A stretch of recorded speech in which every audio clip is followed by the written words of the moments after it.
Damn, son, where'd you find this? Wow.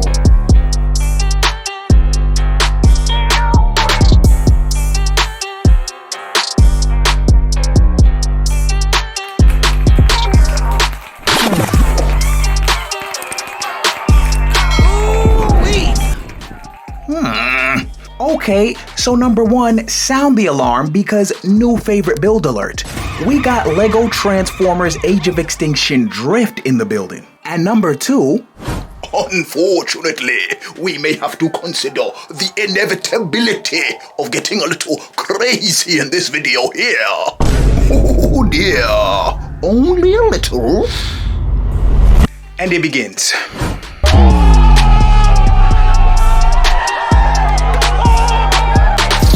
Okay, so here we have Drift in his 2013 Bugatti Veyron Grand Sports Car Vitesse vehicle mode. Hopefully I pronounced that last word correctly. But this is actually a build that I could have completed over a year ago.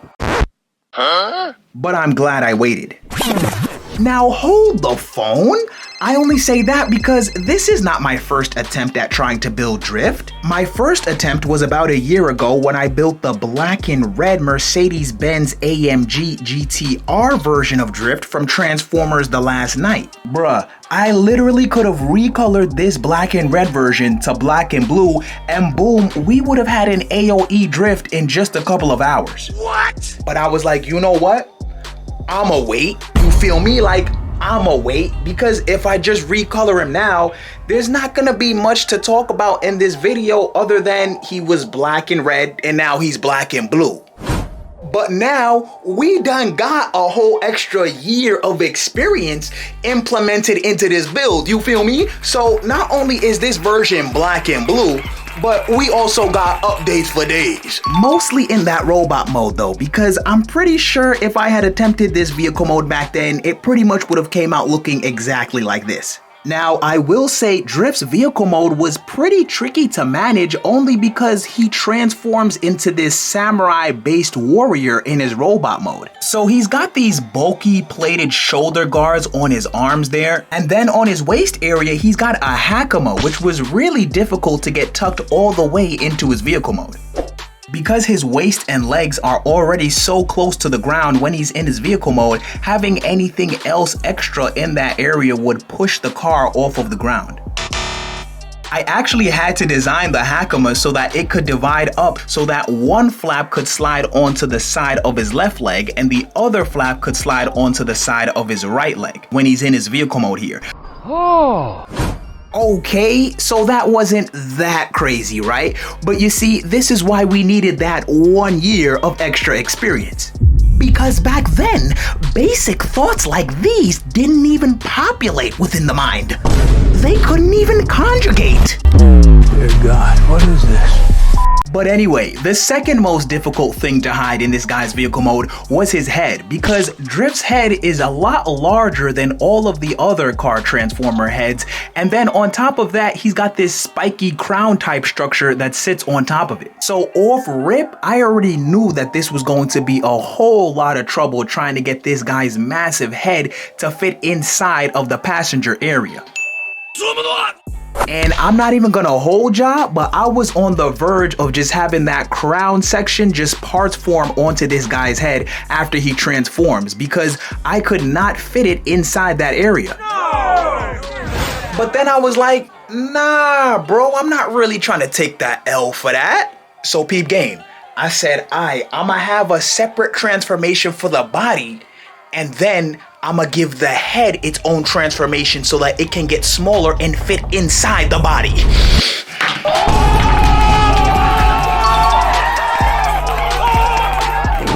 So all of the spikes and appendages that are sticking out from the upper portion of his head are actually attached via clip and bar pieces, which allows them to move inward and outward. So all of those fold up, which frees up a lot of the room on the interior of the car, and then these flaps on the side of his head here are also attached via clip and bar pieces, and those rotate 270 degrees and then flip 180. And then because of the way the interior of the car is designed, this collapsed head structure here actually fits nice and snug in between Drift's legs when he's in his vehicle mode. Now, I put this guy on my favorite build list because I really like the way he came out. But even still, there are two tiny little flaws with this design that kinda irk me. Number one, the front portion of the car is a tad bit elongated. It should be about maybe a quarter of an inch shorter in order to be accurate to the actual car design. Okay, not the end of the world, I can live with that. Number two, I didn't have any gold.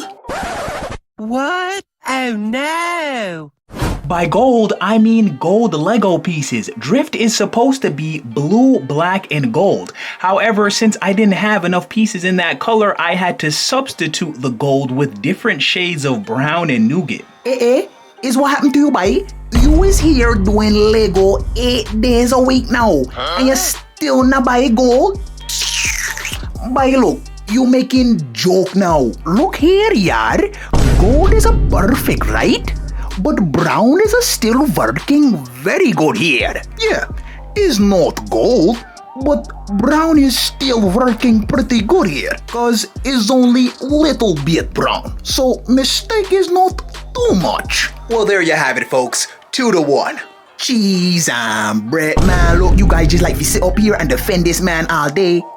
So the color inaccuracies may or may not be some people's cup of tea, but besides that, I am really liking the proportions on this guy right here. He's definitely a tad bit bulky, but it's working for me. Because from my perspective, this isn't really bulkiness so much as it is beefiness. So he doesn't really have a chubby look going, in my opinion. This is more like a muscular look. Like he looks like he's about to put the beats on somebody. And as you can see, even though we had some struggles trying to fit the head into his transformation, it looks really nice sitting on his shoulders in this robot mode right here. Now, he does actually have a silver or gray spike that sits underneath his chin in the movie. However, the gray colored nose there is just due to my lack of brown or nougat colored pyramid pieces, unfortunately. And then to finish off the whole aesthetic, we do have the black and blue plated side flaps there that hang off the sides of the helmet. Drift's entire head aesthetic is pretty much based off of the Japanese samurai warrior helmet called a kabuto. And to me, that is insanely cool how they worked all of these cultural aspects of a samurai warrior into a Transformer design. Now, since I said we got updates for days, let's talk updates now, because this is a big improvement over the version 1 robot mode that I did last year. Okay, so right off the bat, stability, posability, and just overall detailing are leagues better with this version compared to the TOK version. Now, don't get me wrong, the previous version could hit a couple of poses, but because the legs were so flimsy, they would spontaneously collapse at the hips and knees if I tried to angle his upper body in certain directions.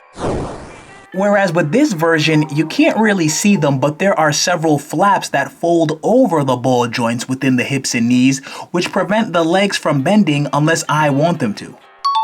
On top of that, I also fixed up some of the proportions and made the head a tad bit larger and made it so that the chest actually collapses in on itself, which shrinks it to make it fit more in line with his waist and leg size. And that actually helps a lot, because with the previous version of this guy, the chest couldn't collapse in or shrink at all. So the chest on that version may have been a tad bit too wide. If we're comparing this guy to his movie rendition, Drift has an abnormally small chest design, so the smaller I can get his chest on the Lego version, the better. By abnormally small, I just mean that this guy doesn't sport the typical car Transformer chest design. Usually they have the lights on the front of their chest with the car grills and the bumper.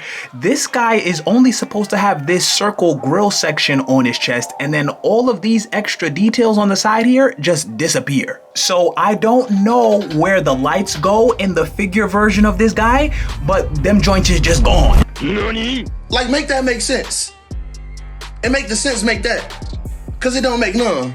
You get what I'm saying? I'm just Now, if you guys are interested in having me build or review your favorite LEGO Transformers or mechs on the channel here, consider becoming a Super Say. The membership link for that is in the description. Or if you'd like to gain free access to some of my instructions to some of my builds, you can actually use that same Patreon link and just join as a free member and you will never be charged.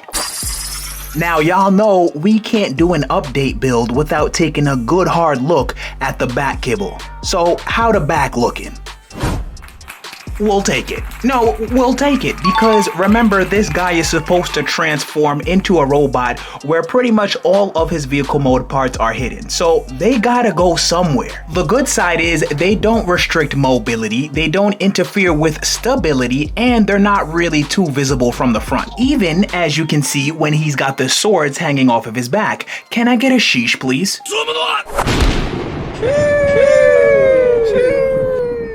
Now, my version of Drift is based off of the movie series K.O.M.P.M.C.E.O. Drift figure. Unfortunately, mine doesn't triple change like that figure, but that's why you see he has the gray on the forearms here, the black on the feet, and the brown or nougat colored head sculpt here. And on top of being based off of that figure, he's also coming in at a design time of 21 hours. Now, if you guys are interested in seeing another one of my Transformers Age of Extinction mocks, I'll leave the link to my A.O.E. lockdown build at the end of this video.